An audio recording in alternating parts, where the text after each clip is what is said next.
let us get started. I cannot hinder anyone else's success because I cannot create for anyone. I create only for myself.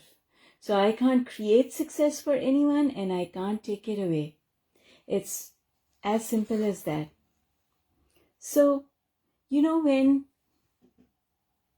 you feel like, I wish this thing happened to someone else and then they would understand. They would understand what I'm going through. What's happening when that happens is that you are going up the emotional scale. That feeling is part of going up the emotional scale. But you can't wish anything on anyone. And so what that leads me to is that there's no such thing as a curse. There is no such thing as someone being able to jinx you, put a curse on you, put a hex on you. It just does not exist. And I know that in every culture of the world, there is this taboo kind of a thing where, someone's going to put a hex on you or cast a spell. And I want you to know that unless you believe that as well, unless you believe it, it cannot happen because it's law of attraction. So if you live in a culture where the popular belief is that someone can put a spell on you, and you believe that, then of course it's going to happen because it's your belief. Law of attraction will bring you whatever you believe. So if you think that someone's put a spell on me and this spell is going to result in some sort of an illness, then you're calling that illness to you. You're the one doing the calling. It's not the other person. It's your thoughts that are bringing that event to you. So no one can put a spell on you of any type. It cannot happen because you create your own reality. And if someone else were to be able to put a spell on you, then that would mean that you don't create your own reality. And it can only be one way or the other. It cannot be both ways. So either you do create your own reality or you don't. And we know that if you think something, then you're inviting it.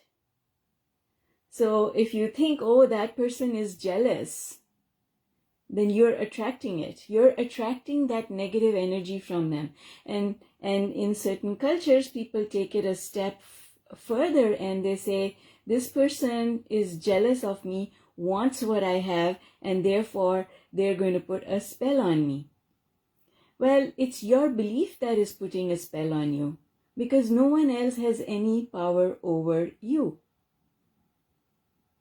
And so the flip side of that is that when someone says, pray for me, it doesn't matter what you do, you are not creating for them unless they believe that your prayers are helping them, which a lot of times people do believe that prayers are helping them.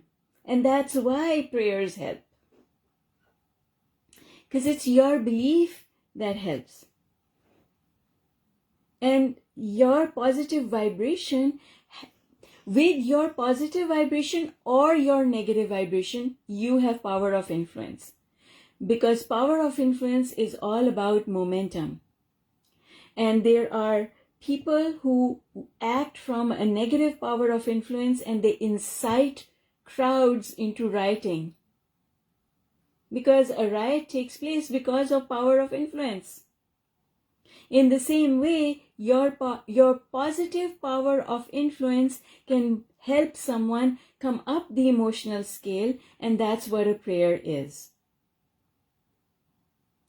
But they work the same way, negative and positive. Now, someone's momentum has power of influence, but at the end of the day, it's your choice whether or not you're letting that influence into your life. You control that. No one else controls that. If you allow yourself to become one of the components of that rolling stone, then that is a choice you are making. But no one can take you there unless you want to go. Now that is really comforting to know. Because to me that means, negative or positive, no one can force me to do anything that I don't want to do. It is all under my control, and it is all me giving permission by the way I think my thoughts. And I can tell you that those people who live in fear, because it is fear, when you live in an environment where you think someone is going to cast a hex on you, you live in fear because it takes your own personal control away. So if you live in fear, what are you attracting? You're attracting all sorts of bad stuff. And if you're attracting all sorts of bad stuff, then that manifests in your life, and then what you say is, it's true, somebody cast a spell on me. But in reality, it's you who cast the spell on you. Because you were at a place of fear, and fear allows in bad stuff. Fear does not allow in good stuff. All the good stuff is up here.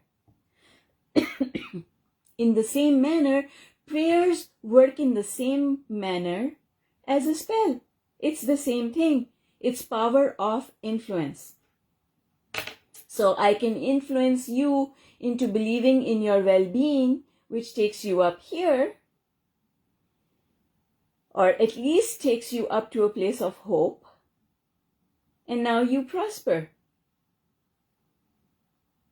And the same thing happens when someone goes to whatever voodoo person and says, give me a spell to put on someone else. What happens is that that person who's asked for a spell goes up to a place of hope.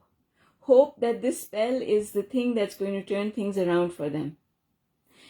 But that hope doesn't last very long, because now they have attachment to the outcome.